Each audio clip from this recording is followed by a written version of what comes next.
Welcome to the Black Country Business Podcast. We are your coaches, Lewis Haydon and Andy Hemming. Today we're talking about communication and behaviour, how to get what you want from every conversation using DISC profiling.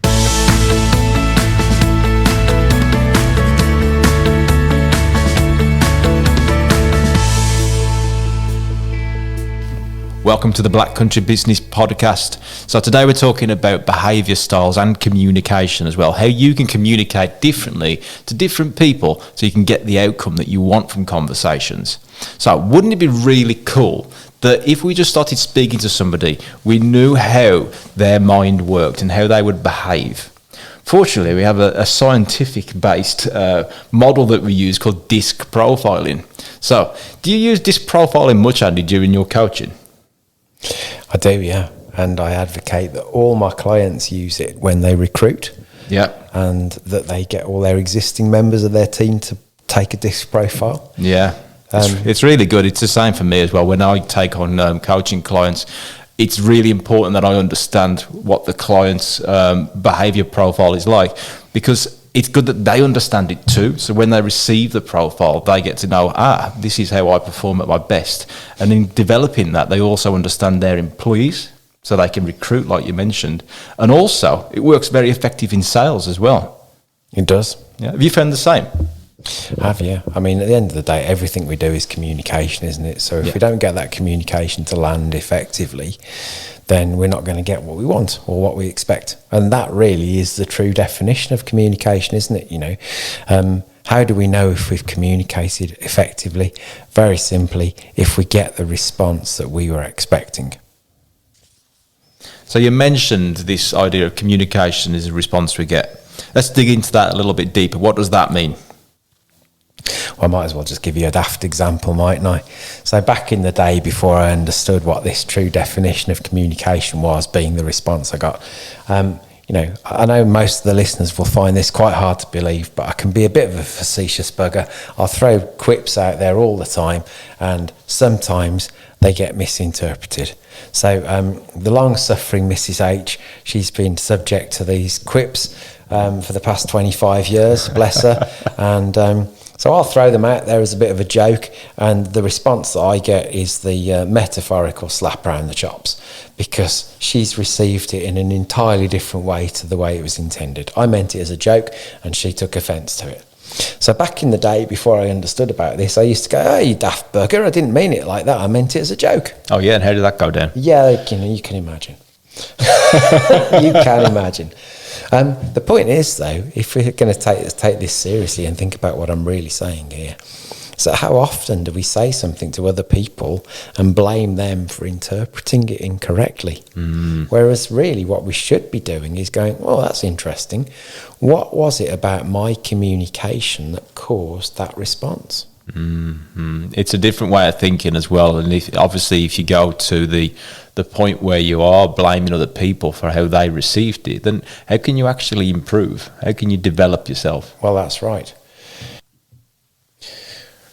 So I think the thing that we need to do is start recognising that other people will interpret our communication in different ways. And it would be great if we could recognise that, wouldn't it?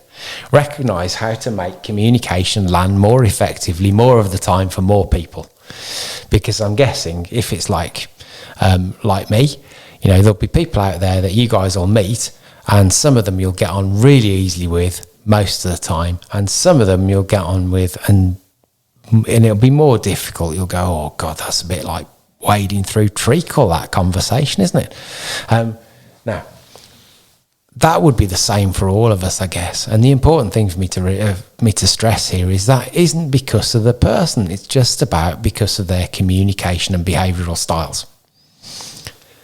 So like I say, wouldn't it be fantastic if we got this system where we could easily identify how people would behave, how people prefer to be communicated with, and do that more of the time? That's right. And I mean, sometimes as well, even though you may get the nod that people get it, you know, especially in coaching, Andy, sometimes we'll see the nod come across, go, "Oh yeah, okay, and I haven't got it." Most absolutely, and we have to take responsibility for that, don't we? But I think, this reminds me, most people have heard the golden rule, and the golden rule, isn't it, is treat other people as you want to be treated. Well, if you think about that rule, it's actually a pretty rubbish rule, because not everybody wants to be treated like you. That's right. So actually, the platinum rule, which is Tony Alessandra, the guy who was sort of instrumental in developing the disc profiling system that we use, talks about the platinum rule, and it's treat other people as they would like to be treated, which seems like a far better rule for me. So let's talk about this system. Essentially, we have to ask two questions.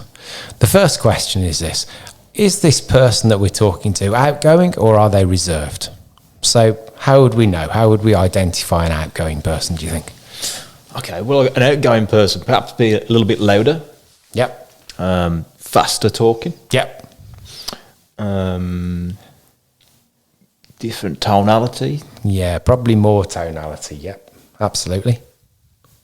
And if you can see them, probably more body language. And conversely, when we look at the more reserved people, they would be quieter, slower, probably less tonality, and probably less body language. Less words per minute. Absolutely. So we could then classify that person. If they're outgoing, they'd either be a D or an I. We'll talk more about that in a second. If they're reserved, they're either an S or a C. The second question then we need to ask is this: is this person people-focused or task-focused? So how would we recognise the people-focused ones, do you think? So people focused, well, straight away, they'd want to come and approach you. Let's say if it was a network meeting, they'd be straight over to try and talk to you, and they'd probably bring their friends with them as well. Some of them would. And remember, some of them are reserved and people-focused. There you go. So, yes, but this is why we have to do this two-tier question system, you see. Now, the thing is, you're right, people-focused people are concerned with the people aspect of things. So when we ask them questions or talk to them, what do you think they tend to talk about? People, right? Now, the task-focused people, when we talk to them, what do you think they tend to talk about? Well, the clue is in the name, Andy. Task. Absolutely right. Okay, so just by asking those two questions, we've now identified: is the person outgoing or reserved, and are they people or task focused? So then they fit neatly into four quadrants, if you like. So if we look at those one by one, we've talked about DISC, so we'll start with D, and D's are outgoing, task focused people. So you tend to find they were louder, they were faster, they were more tonality and more body language. D's, lots of D words to go with a D. So dominant is what it stands for, but they're also driven, they're dynamic, fast-paced, goal-oriented people. The easy way for me, if we think about this, is just bear this in mind when we're talking about this. How we do anything is how we do everything. So D's, how would they go and learn to swim, do you think? A dynamic, fast-paced, goal-oriented person. Yeah, I think they'd go there and they'd say, oh, look, there's some water, I'm going to jump in the deep end. Exactly. Splash, right? Who wants to look the best in a D's eyes? The D. Right? Absolutely. So D's are all about ego, and they fear losing control. They want to be in control. They want to get to their goals like now, if not yesterday. Yesterday isn't soon enough. So it's all about pace and control, and looking powerful, if you like. Yeah. So when we communicate with a D, we've got to get to the point quickly. We've got to show them how to get to the results they want to get to quickly. We've got to let them think it was their idea because they have to be in control. So directed questions will help us let them stay under the illusion of them being in control while still leading them to where we need them to be. Mm-hmm. And this is about getting the best performance out of it at the end of the day, isn't it? Absolutely, yeah. So think about a big splash, and that's how we need to communicate with a D. Get the result, get it now, and make them feel good about themselves in the process. Yeah. So then I's, they're the outgoing, people-focused people. So highly influential, they are influencers, they're very optimistic, they're all about they value relationships, so you've got to build relationships with them. It takes a bit more time. They are great leaders, actually, because they'll pull people with them. People will want to go with them because of their inspirational nature. Now, the thing is with eyes then, it's about building these relationships. So if you thought about them wanting to go to learn to swim, how do you think they'd go learn to swim? I'm guessing that they'll take a lot of the friends with them, wouldn't they? Yeah, get a group of people together and they go and they'd be like, oh, I'm going to go and learn to swim. Fantastic. So afterwards we could get the barbie going. We could go for a few beers. What were we going to do again? Because they're not about the task. They're about the social dynamics of the situation. So when we talk with a high I, then we have to really emphasize the building of that relationship. It's about making them feel special, making them feel that we value their opinion. Their biggest fear is about rejection or disapproval. So we can't disagree with them. It's okay to agree with them twice, even if we don't think they're right. So there's ways to do that, by the way, and we'll probably talk more about that in future episodes. But we can just agree, and that's right, and have you thought about this? Will take us very nicely from their opinion to our opinion. So really simple ways to build relationship and not put speed bumps in the way. Now, there are also things with these behavioural styles that don't serve them quite so well, and we'll talk more about that later as well. Different episode, I think. Different episode, maybe. There's a lot to understand with disc profile. Yeah. So then let's think about S's. S's are reserved and people focused. So what would be the characteristics of an S? Any ideas? Well, we know that they're reserved, yeah, and they're people focused. Yep. So I'm guessing keeping the peace. Yeah, absolutely. Keeping the peace. They're all about trust. They're all about loyalty. They're like the glue that holds the team together. You know, they'll be working tirelessly in the background to make sure everybody is satisfied. So S's are all about stability, status quo, steady, structure. You can rely on them. They're brilliant team members. They're very, very calm. And as a result, we need to think about building a relationship with them, but it's not about them being at the forefront. So how would you expect a high S to go and learn to swim? Well, I think that they would come along and probably dip the feet in the shallow end and then slowly work their way up the water. Yep, so caution certainly in there. And what else? Think about people focused. Oh, you caught me on this one. Okay, so they'd want to be taught by somebody they respected. Okay. It's all about having lessons, taking it slowly. They want that trusting level of relationship. So we still have to build a relationship with them, but we can't move them as fast as we can move a high I or a D. Take it steady, it's baby steps. And they're all about... because they're change and risk averse, we have to make them feel like they're not moving too fast, otherwise they'll just shy away from it.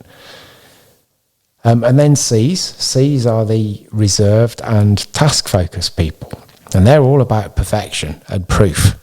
So they're very conscientious, they're very systems-driven, they do a lot of research. So if you think about them going to learn to swim, they just read the book. Okay, they'd go get a manual from the library and they'd read it cover to cover. Very, very detail oriented. Now they're great because you can rely on them to get great results from the systems and processes they put in place. So when we speak with high C's, what we have to do is actually get down to a level of detail to allow them to move. Because if we don't give them enough steps, they can't move. They'll tick the boxes. Yeah, absolutely. So checklists for C's. So that's the 4 types of people, if you like. So then if we think about how we need to communicate with them, like I say, how we do anything is how we do everything. So the D's need quick, goal-oriented, show them the results now. The I's need you to build a relationship with them. The S's need you to build a relationship with them, but show them that they don't have to change too fast. And the C's need lots and lots of proof and lots of detail to be able to move forward. With that in mind then, isn't it interesting that if you look at the kind of people that you tend to get on with more easily, they would probably tend to exhibit the same disc profile as you. Mm. And the people that you get on with less easily would be the people who are opposite. So high S's tend to find high D's quite intimidating. So, Andy, as a business owner, then, I mean, this isn't about just finding loads of people that you get on with. Obviously, that's important for the culture of the business. Yep. But what about job roles? Great Because question. I'm thinking here, what sort of job roles? You mentioned managers. So, Yep. what sort of profile would best fit a manager? Well, from a management point of view, I mean, if you think about it, a great profile could be an IC, because people tend to exhibit too higher profiles and too lower profiles. So an I will build relationships and a C will follow systems. Mm-hmm. So why wouldn't you want that in a manager? Yeah. What about a salesperson then? A salesperson would be an ID, because they can build relationships and they've got the drive to go and compete with themselves largely to create great results. And they're absolutely outgoing enough to go out there and bash down doors. Yeah. So, as a business owner, then, is there a right way to be as a business owner? Because I coach a lot of people that are Ds, Is, SCs, and some of them exhibit different styles of behaviour all the time. And what I've noticed over the more knowledge they get around this business psychology perspective around DISC, that they start to be able to adapt. So they can be more of an S sometimes, and they can be to an I. They've always got their natural way of going back to. But isn't it really cool that you can see that people start to adapt into these different places, and then they start adapting it into their business as well? Absolutely. I mean, why not be high disc? So we've got our natural styles, of course, but if we've realised that we've got to take ownership of our communication, and then so adapt our style to get the best response from people, then why wouldn't we be able to be high disc? This is about being aware, really, isn't it? It is being able about to being spot aware. it in the moment and get the best performance out of people. Completely. And why wouldn't you want to know what your team member's disc profile was so you could adapt, so you got the best from them most of the time? Really interesting. Okay, so some big learnings from this podcast then. Communication is the response we get, number one. Yeah. And then changing that into a way that we can actually use this is through DISC, influencing behaviour. So how can we communicate differently to get the right response that we want? Yeah, and recruiting the right profile for the right role. Yeah. Because, I had a client once who had a break from using DISC profiles in their recruitment process, and they managed to successfully recruit a high D into customer services. You can imagine how that went. Strangely enough, the person didn't make it to the end of their probation period because they had a blow up at a customer. Now, whose fault was that? Actually, it's the business owner, because they hired the wrong person for the role. So, if we've got these systems in place where we can check whether the profile fits for the role we're hiring for, then we stand more chance of getting it right more of the time. That's right, yeah. And you're not doing you're talking there from the terms of the business, Andy. Yeah. But what about the employee as well? How comfortable do you think they would be? Would they really be enjoying their job if there was a high D in an S's role? Absolutely. So working to people's strengths is what we're talking about here as well, isn't it? Yeah, very much so. Very Interesting. much so. Cool.